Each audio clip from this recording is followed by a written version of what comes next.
नमस्कार, मैं हूं अभिलाष मिश्रा। आप देख रहे हैं आपकी बात छत्तीसगढ़। आप सभी का बहुत स्वागत। कर्ज को लेकर बीजेपी ने कांग्रेस सरकार पर बड़ा हमला बोला है।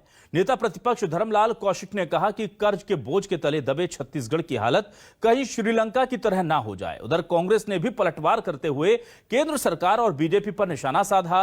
पीसीसी चीफ मोहन मरकाम ने कहा कि अनर्थशास्त्र और वित्तीय कुप्रबंधन का सबसे बड़ा उदाहरण तो केंद्र की एनडीए सरकार है, जहां बीते 8 सालों में देश पर कुल कर्जा 3 गुना बढ़ गया है। उधर सीएम भूपेश बघेल ने कहा कि आज की तारीख में छत्तीसगढ़ की अर्थव्यवस्था केंद्र की अर्थव्यवस्था से बेहतर है, इसीलिए श्रीलंका जैसे हालात कहीं होंगे तो वो केंद्र के होंगे, राज्य के नहीं। अब इसी को लेकर आज करेंगे हम आपकी बात।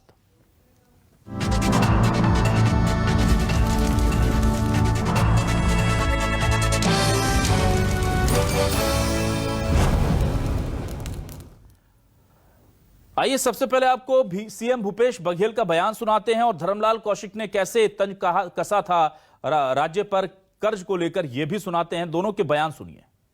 छत्तीसगढ़ श्रीलंका के राह पर, राजपक्षे के राह पर भूपेश बघेल। लंका के जो स्थिति आपके सामने में है, लगभग उसी तर्ज पर भूपेश बघेल की सरकार ने 51,000 करोड़ रुपए के कर्जा उन्होंने लिए हैं।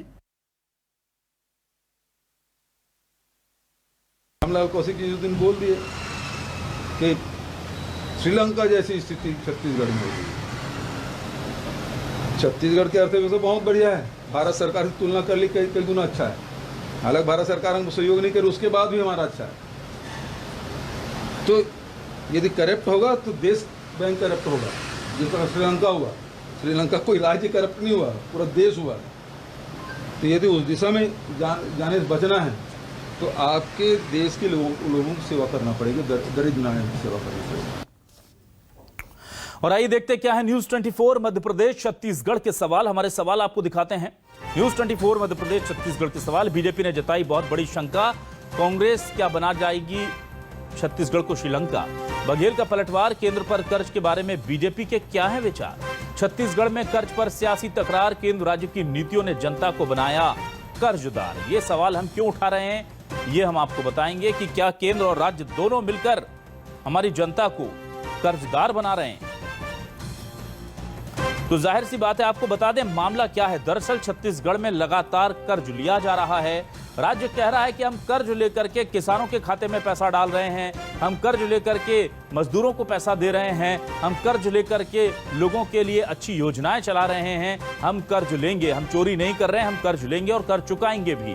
बीजेपी का कहना है कि जिस तरह से बेतहाशा कर्ज छत्तीसगढ़ सरकार ले रही है, उससे कहीं छत्तीसगढ़ के हालात श्रीलंका की तरह ना हो जाए। इतना कहना था कि सीएम भूपेश बघेल ने पलटवार करते हुए कहा कि जरा पहले केंद्र पर नजर डाल लीजिए, वहां पर कर्ज की क्या हालत है। 8 साल में 3 गुना यानी कि 300% बढ़ा दिया है कर्ज को देश के ऊपर। और श्रीलंका की जो हालत हुई है वो एक राज्य की वजह से नहीं, वित्तीय कुप्रबंधन के चलते पूरा देश बैठ गया है। तो ऐसा ना हो कि श्रीलंका जैसे हालात यहां भी हो जाएं।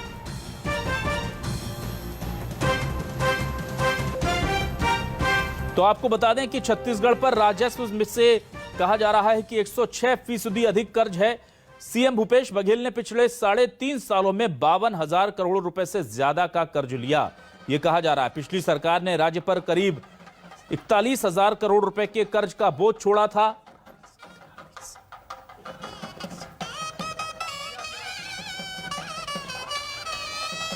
राज्य सरकार का दावा है मौजूदा कर्ज का 50% हिस्सा तो हमें बीजेपी ने विरासत में दिया है। छत्तीसगढ़ सरकार पर फिलहाल 84 करोड़ रुपए का कर्ज है, 84,000 करोड़ रुपए का कर्ज है।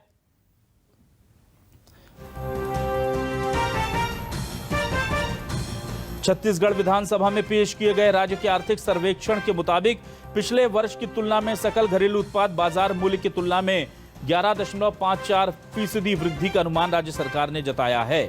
तो आपको बता दें कि दरअसल केंद्र और राज्य इन दोनों की अगर बात करें तो केंद्र जो है वो करीब 1 लाख करोड़ के आसपास प्रति व्यक्ति वहां पर कर्जदार है और छत्तीसगढ़ की बात करें तो 35,000 का और एडिशनल कर्ज छत्तीसगढ़ के कर्ज की वजह से है। हमारे साथ 3 खास मेहमान जुड़ चुके हैं। सुरेंद्र वर्मा जुड़ चुके हैं, कांग्रेस से वरिष्ठ नेता प्रवक्ता। बहुत बहुत स्वागत करता हूं सुरेंद्र जी आपका। हमारे साथ बीजेपी से बड़े नेता प्रवक्ता नरेश गुप्ता जी जुड़े हुए हैं और वरिष्ठ पत्रकार बाबूलाल शर्मा जी को भी आज हमने आमंत्रित किया है। तीनों ही मेहमानों का बहुत स्वागत करता हूं मैं। सबसे पहले मैं आता हूं नरेश गुप्ता जी के पास कि नरेश जी, ये श्रीलंका के हालात जो थे उसे दिखा करके छत्तीसगढ़ की तुलना कर रहे थे। सीएम भूपेश बघेल ने कहा है कि एक बार देख लें, केंद्र की तरफ 8 साल में 3 गुना बढ़ा दिया है कर्ज। क्या कहेंगे आप? हेडफोन चौड़े पिन वाला है क्या? देखिए सर, वाकई में छत्तीसगढ़ सरकार की वित्तीय स्थिति बहुत खराब है और इस बात से कोई नकार नहीं सकता कि छत्तीसगढ़ आर्थिक रूप से बहुत कमज़ोर हो चुका है। और आप लोन किस पर्पस के लिए लेते हैं? सरकार की लोन की एक प्रवृत्ति होती है, सरकार लोन लेकर इंफ्रास्ट्रक्चर सेक्टर में खर्चा करती है। जहां तक भूपेश बघेल और प्रदेश के कांग्रेस कमेटी के अध्यक्ष का बयान है कि भारत सरकार ने कर्जा अनाप शराब बढ़ा दिया, मैं आपको एक डाटा पढ़ के बताता हूँ। देखिए 2006 से 2007 के बीच 2006 से 2013 के बीच भारत सरकार ने 21 लाख करोड़ का कर्ज लिया 2006 से 2013, और उसके बाद 2014 से लेकर आज तक हमने 10 लाख करोड़ का कर्ज लिया। तो आप दोनों की तुलना कर लीजिए, 6 साल में 21 लाख करोड़ और 7 साल में 10 लाख करोड़ का कर्जा केंद्र सरकार ने लिया, और 6 साल में यूपीए सरकार ने 21 लाख करोड़ से ऊपर का कर्जा लिया। तो ऐसा बयानबाजी ना करें, और ऐसी कोई बात बोलने से पहले लोगों को सोचना चाहिए कि शायद कोई और आदमी भी उस स्टैटिस्टिक्स को देखता है। और वाकई में छत्तीसगढ़ की वित्तीय स्थिति बहुत तकलीफदायक है। लोगों को कितने कितने महीनों से तनख्वाह नहीं मिलते हैं, कुछ सेक्टर्स में तनख्वाह नहीं मिल रहे हैं। अब स्थिति ये है कि छत्तीसगढ़ सरकार जो अपने राजीव गांधी योजना का जो पैसा है वो 4 इंस्टॉलमेंट में देती है। ऐसा क्यों? आप सोचिए, पैसे की स्थिति नहीं है इसलिए सरकार देती है।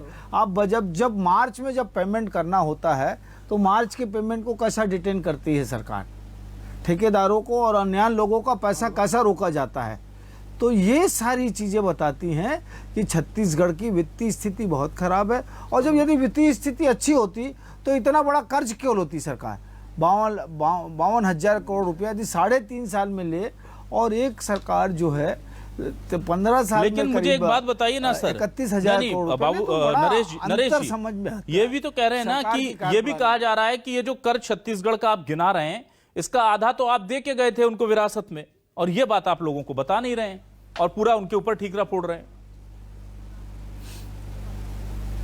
सर हम तो लोगों को बता रहे हैं ना, हमने 15 साल में 30-31 लाख करोड़ रुपया लिया, आपने 3.5 साल में 52,000 करोड़ रुपया ले लिया। तो बाबा 31 और 52, हम 15 साल में जो लिए उसके आपने 1/3 ईयर 1/5 टर्म में लगभग, ठीक है, आपने 5 गुना ब्याज ले जाए, आपने दुगना से ज्यादा। सुरेंद्र वर्मा जी, क्या आप मुझे सुन पा रहे हैं? सुरेंद्र जी करिए, हमसे कितना ज्यादा आप कर्जा कर रहे हैं। हम बाबूलाल शर्मा जी के पास आता हूं मैं, वरिष्ठ पत्रकार हमारे साथ जुड़े हुए हैं। बाबूलाल शर्मा जी, मुझे बताइए, क्या कर्ज लेने की प्रवृत्ति बढ़ी है? क्योंकि अब जो आंकड़े कांग्रेस बताती है वो, और जो आंकड़े बीजेपी बताती है, चाहे वो केंद्र के हों या राज्य के, उन आंकड़ों में ही जमीन आसमान का अंतर होता है। और इसी अर्थशास्त्र में जनता जो है वो उलझ जाती है, उसे समझ नहीं आ पाता कि कौन खेल कर रहा है। देखिए, बजट जो बनता है तो अनुमान के आधार पर बनता है, और जो अनुमान आय का होता है उसकी आय आती नहीं, आमद उतनी नहीं हो पाती। केंद्र के कई राशियां छूट जाती हैं, कई जगह से आय कम होती है, बहुत सारी परेशानियां उसमें आती हैं, हर सरकार के सामने आती है। कोई सिर्फ भूपेश बघेल सरकार के सामने नहीं, डॉक्टर रमन सरकार के सामने भी बातें आती। और जब आप वास्तविक आय देखेंगे अनुमान से कम होती है। एक चीज तो ये है। दूसरी चीज क्या है, इस सरकार के सामने एक बड़ी समस्या ये आई थी कोरोना काल की। 2 साल जो है आय कम हुई और खर्च बढ़ गए, तो वो एक कारण बना। दूसरा, इन्होंने जो योजनाएं बनाई, उन योजनाओं में गरीबों को, किसानों को पैसा देना है ये तय किया गया, और इनका पूरा ध्यान जो है गांव के, और वहां की योजनाओं के लिए तो उतनी आ सकती, तो इन्होंने जो है कर्ज लेकर के लोगों को धान का पैसा, लोगों को घर के लिए पैसा, लोगों को गौठान के लिए पैसा देने का प्रयास किया। उसमें सफल हुए इससे मैं कुछ भी नहीं कहूंगा। सफलता असफलता जो है वो जनता बताएगी। मैं ये कहना चाहता हूं कि अभी जैसे नरेश भैया ने कहा तनख्वाह नहीं मिल रही है, महीनों महीनों से तनख्वाह नहीं मिल रही है। आरोप सही हो सकता है, लेकिन उनको उनकी पुष्टि के लिए नरेश भैया को ये भी बता देना चाहिए ताकि जवाब सुरेंद्र वर्मा जी से मिले कि भाई कहाँ कहाँ तनख्वाह नहीं मिल रही है, किन किन लोगों को कई महीनों से तनख्वाह नहीं मिल रही। तो बड़ा एक आनंददायक डिबेट होगा, उसका जवाब भी मिलेगा कि वहाँ हम इसलिए नहीं दे पा रहे हैं। ठीक है। तो सिर्फ इतना कह देना कि तनख्वाह नहीं मिल रही है, इसमें पूरा नहीं होता। पूरा आरोप लगे तो उसका प्रमाण के साथ में लगे तो उसका जवाब भी जल्दी आता है, नहीं तो वो हवाई बातचीत हो जाएगी और कोई मतलब निकलेगा नहीं। बाबूलाल शर्मा जी, मुझे ये बताइए, मोटे मोटे जो जानकारी हमारे पास है शर्मा जी, वो ये मोटी मोटी जानकारी है कि 1 लाख का कर्ज प्रति व्यक्ति, राष्ट्रीय कर्ज जो है वो हमारे ऊपर है, और 35,000 का प्रति व्यक्ति छत्तीसगढ़ के ऊपर, छत्तीसगढ़ राज्य सरकार के जो कर्ज है उसकी बाध्यता है। तो कुल मिलाकर के 1.25 लाख से ज्यादा का कर्ज केंद्र और राज्य सरकारों ने चढ़ा रखा है अभी एक व्यक्ति पर। तो क्या आपको लगता है कि हिंदुस्तान में 1.25 लाख, चूंकि कहा 1 लाख का एक जो मनोवैज्ञानिक आंकड़ा है वही बहुत बड़ा होता है, तो आपको लगता है कि ये ठीक है? क्योंकि कहा यह भी जाता है अर्थशास्त्र में कि जितना विकास होगा उसके लिए पैसा लगेगा और उसे इंडल्ज करने के लिए, पैसा लाने के लिए कर्ज लेना पड़ता है। सही है क्या ये अर्थशास्त्र की नीति? मुझसे प्रश्न है। जी बाबूलाल जी। हाँ, आपने क्या कहा? मैं ये जानना चाहता हूं, इतना कर्ज लेना क्या आपको ठीक लगता है? क्योंकि विकास का पैमाना भी मानते हैं कई लोग कि कर्ज लेंगे तभी तो विकास होगा। नहीं, देखिए, कर्ज लेने की स्थिति तब बनती है जब आप कोई अच्छी योजनाएं बना लेते हैं और उसके लिए आप आय के साधन नहीं जुटा पाते, या जो आय के साधन होते हैं वो कम हो जाते हैं। जैसे अभी कांग्रेस बार बार आरोप लगा रही है केंद्र सरकार पर, हमारे कितने 1000 करोड़ रुपए जो है उन्होंने रोक रखे हैं। जीएसटी के माध्यम से अन्य टैक्सों को आपने बंद कर दिया और आप जीएसटी का कलेक्शन केंद्र में ले जा रहे हैं, उसका जो हिस्सा बनता है राज्यों को दे नहीं रहे हैं। ये आरोप कांग्रेस लगा रही है।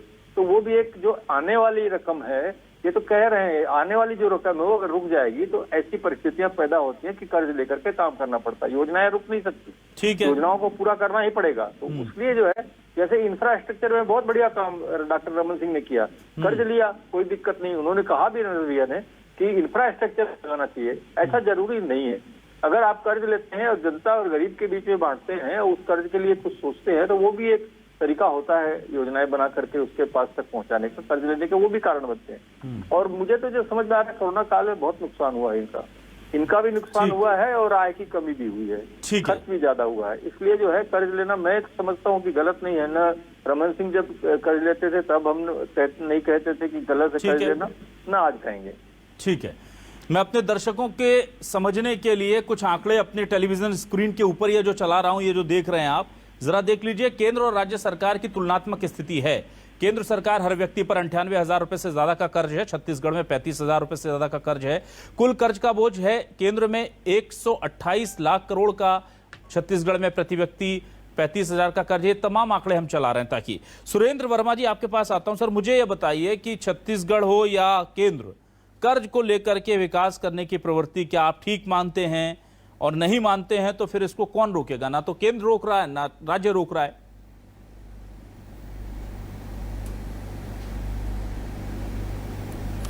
अभिलाष जी, छत्तीसगढ़ में तमाम संसाधन, जल, जंगल, जमीन, बिजली, पानी, खनिज, तमाम संसाधन जो है विकास के लिए जो आवश्यक है वो सरप्लस है। मूल बात जो है, कर्ज की आवश्यकता क्यों पड़ी?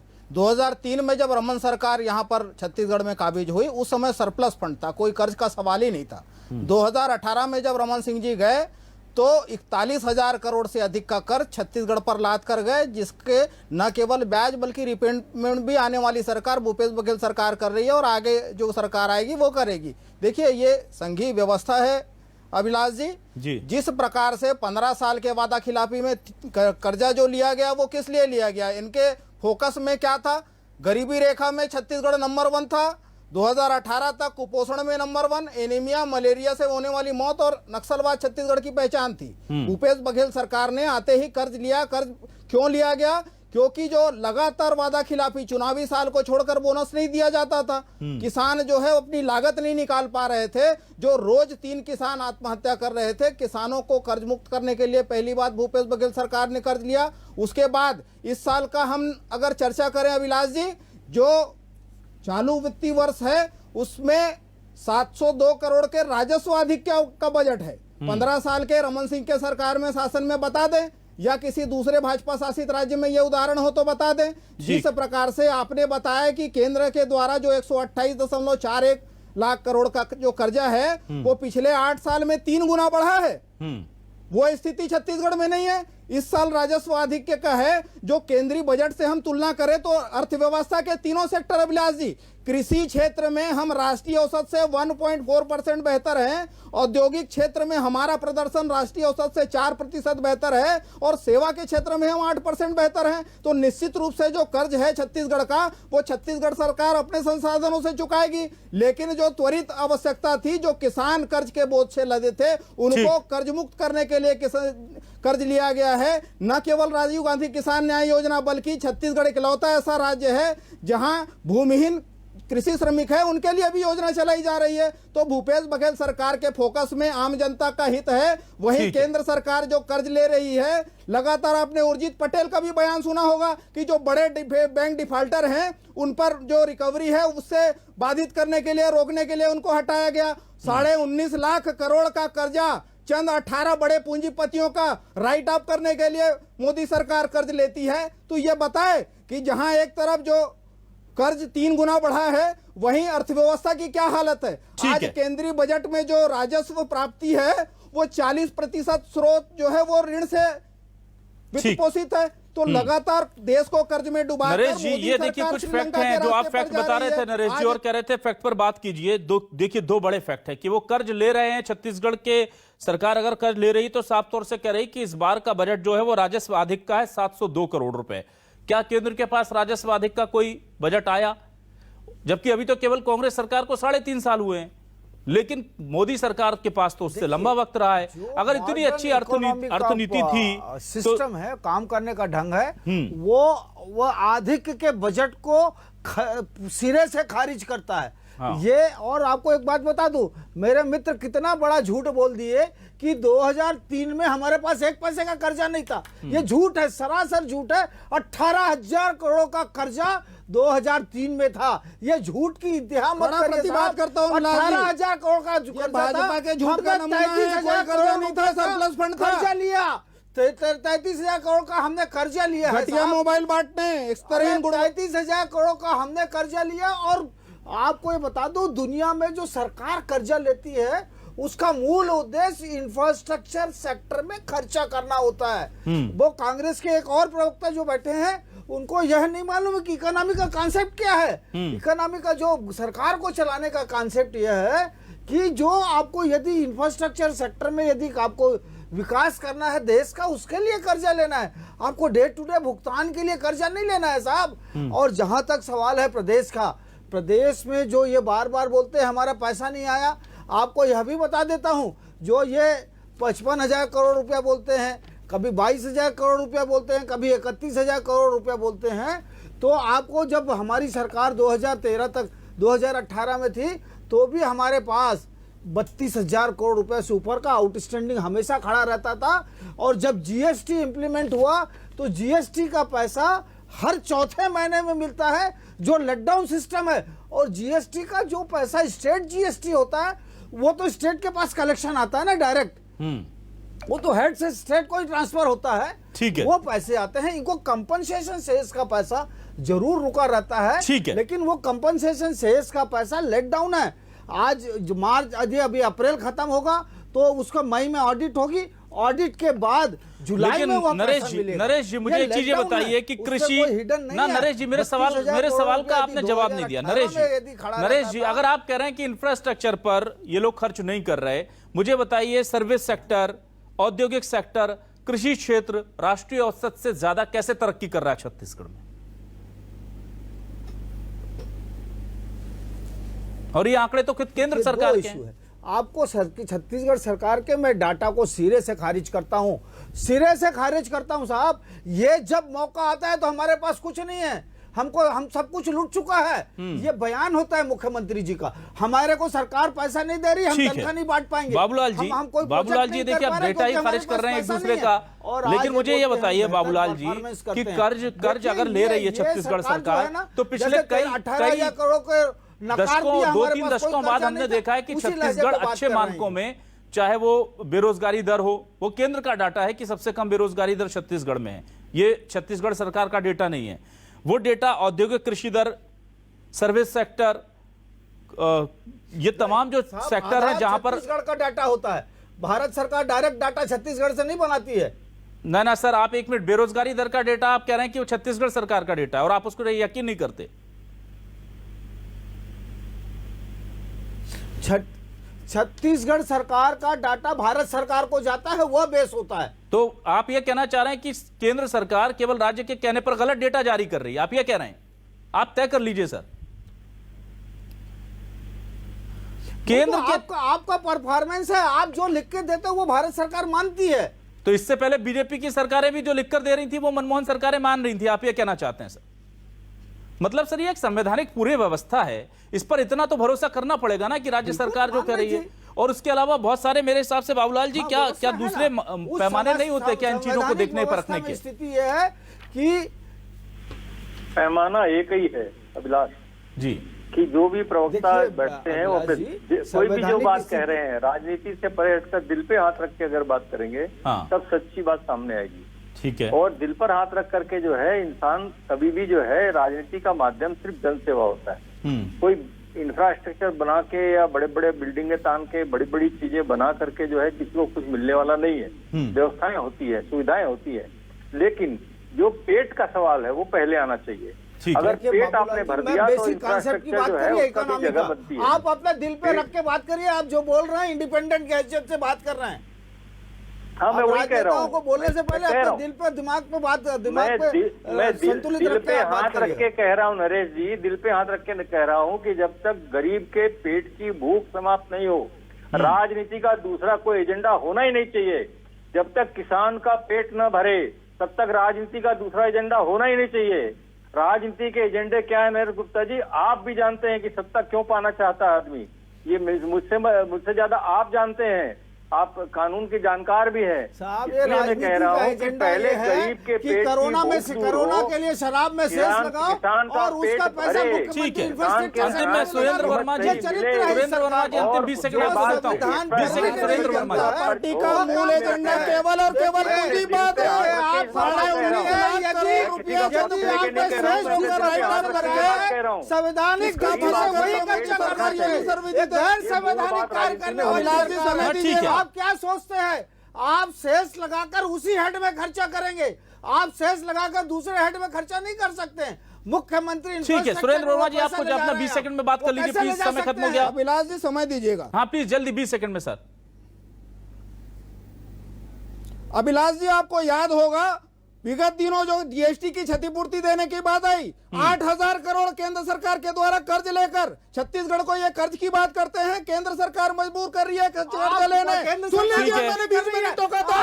अभिलाष जी ऐसे बात नहीं होगी। ये पूंजीवादियों के गुलाम, ये पूंजीपतियों के मुनाफे के लिए काम करने वाले। ठीक है ना, केंद्र सरकार भी जनता की सेवा कर रही है, राज्य सरकार भी जनता की सेवा कर रही है, वह वक्त खत्म हो गया है। लेकिन हमारी चिंता बस इतनी है कि सेवा के चक्कर में ये जो कर्ज का बोझ आम जनता पर लद रहा है। अगर आप मध्य प्रदेश के हैं तो वहां की राज्य सरकार का बोझ जो है कर्ज का, वो भी आपके माथे पर है और केंद्र का भी है।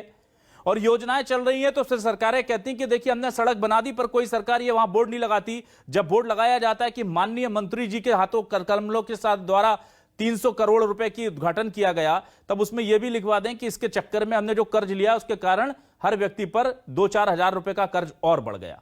ये लिखवाइए ना। आप बताइए तो कि हम अपनी व्यवस्था खुद से नहीं कर पा रहे हैं, बाहर से पैसा लगा करके आपको कर्जदार बना रहे हैं और फिर अपनी सरकार चला रहे हैं। चाहे केंद्र हो या राज्य, कर्ज लीजिए लेकिन हमारे भविष्य की चिंता कीजिए, क्योंकि अगर हम वर्तमान में उलझे रहे तो भविष्य हमारा गड़बड़ ना हो जाए। सही जगह सही पैसा लगाइए और राज्य हो या राष्ट्र, दोनों का भविष्य बेहतर बनाइए। बहुत बहुत शुक्रिया सुरेंद्र वर्मा जी, नरेश गुप्ता जी, बाबूलाल शर्मा जी हमसे जुड़ने के लिए, इस डिबेट में शामिल होने के लिए। तमाम दर्शकों को भी नमस्कार।